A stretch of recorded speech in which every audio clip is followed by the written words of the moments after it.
Arrowhead took a big risk with the release of the Viper Commandos Warbond for Helldivers 2. After 4 Warbonds in a row, which all featured 3 primary weapons each, they decided to simplify and focus in with a new Warbond that only included 1 primary. The idea here was that it would give them more time to put a little more effort into it and make these a little bit more well thought out. Of course, that does put a lot of pressure on this one gun to be good. And what they ultimately chose to come up with was the AR-23A Liberator Carbine, which, well, is a variant of the base Liberator assault rifle. And so maybe this lacks some of the inspiration that you might expect. But regardless, is this new assault rifle any good? And how can you actually make the most of it? Dr. Pooplove here, and let's discuss. Now to start, let's take a look at these stats. This thing does 60 damage and it has a capacity of 45. And this actually does make it very comparable to the base AR-23 Liberator. What's different here though is that it has a much faster fire rate, compensated for with a little bit of a higher recoil. It is light armor penetrating, and as the description indicates, this is pretty much a close quarters weapon. Now, this gun does feel great on handling. It feels very tight, and it also has 3 modes, although it's basically pointless to go for the semi mode or the burst mode because the main draw of this gun is the extremely fast fire rate. Otherwise, you might as well just use the regular Liberator if you're looking to slow it down with some of these modifiers. Now, the first person view is there, although it's rare that you would actually need to use this, as again, this is a close quarters gun. Surprisingly though, this gun also does have some stagger, which is welcome for, again, close range combat, where you will have some ability to hold enemies back. And while I don't have the exact stats, this gun does seem to have some good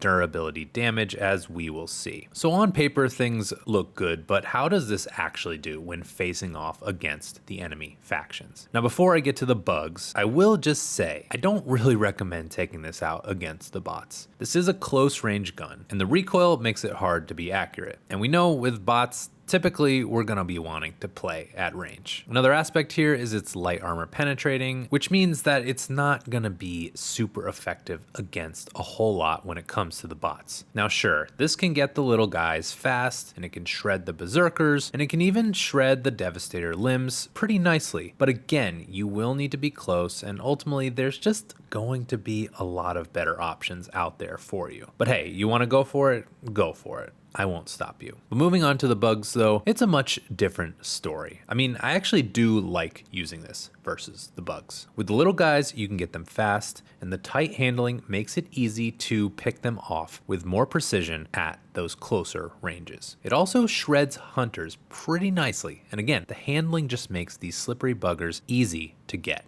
I will also say to make sure you're using the hip firing with this thing, because it is a nice way to handle these pests when they get really close. Now, warriors also get taken out very fast with this thing, as you are essentially using a sped up Liberator, so the time to kill is noticeably faster. Hive guards and stalkers though are where this gun has some faults. Hive guards with their medium armor covering their weak spots are harder, as you only have light armor pen, so you can't penetrate that medium armor, but the recoil that you would otherwise use to shoot between the cracks is a little bit high, so ultimately you end up wasting a good number of bullets against these guys. Stalkers you can kind of struggle against as well, because it just seems like they take too many bullets from this thing. Now moving on to brood commanders, this actually does feel pretty good to go up against, and the stagger force of this gun ends up holding these guys back, which is always something I like to have against these guys to keep them from charging me and to keep these enemies at bay. Shriekers are also pretty nice to take out with this, as the bullets shred them pretty quickly and pretty easily. Just be mindful and control your recoil to make sure you don't waste too many bullets. Now for spewers, this isn't going to be the best gun out there, but you can tell there is some decent durability damage, as you are able to take their sacks out in about 1 mag as long as you're not missing bullets. Chargers as well, yes, not the best, but you can wreck their butts here in about 2 mags. And the quick dump of bullets mean you don't have to spend too much time, and you can unload your bullets on them quickly. Now the Bile Titan sacks are also doable as well, but it's not really recommended, of course. I think where this gun really excels is versus the general horde. It's able to spray and pray a bit in close combat, and especially if you can control the recoil, you basically are able to deal that damage way faster than the base Liberator, coupled with some of the stagger that this gun has, and you can feel pretty confident in the thick of it. But I also have some tips that are going to make it even easier. So with this gun, you do need to be a little bit adaptable. If the enemies are at range a bit, you can still use this gun. You just need to crouch and pulse fire, controlling your bullets a little bit more. As those enemies get closer to you, that's where you can start to be more mobile and let loose a little bit more, using the tight handling to get on target and pulse firing, but you can hold it down just that little bit more. And as they get very close, that's where you can switch to hip firing to shred them very quickly without worrying about too much waste. Now the engineer armor here is also going to be very good to help control that recoil, plus having the extra throwables never hurts. All in all, I will say I like this gun. It does in some ways make me question actually the usefulness of the base Liberator, because it is able to fire faster and essentially has a quicker time to kill for enemies. Yes, having more recoil does hurt, but if you're just mindful enough to pulse fire and implement some tactics to control it a bit, it actually feels like it's in a bit of an elevated position. Now you do go through ammo pretty quickly with this thing, so resource management may become an issue, but overall I think this gun is in a pretty good spot. I will say though that while I do like this gun, I do hope in future Warbonds that weapons that are added, especially if it's only one, feels a lot more unique and not like a variant of a gun we already have. Especially if that's going to be the only primary that we end up getting, it should really feel truly special. In this case, in my opinion, it's actually a stronger variant, so there is some forgiveness there, but I still want more character with these guns and starker differences. But what do you think? Let me know in the comments. And I want to say a special thank you to my YouTube members for joining the Bowel Movement. But otherwise, so long, Pooper Troopers.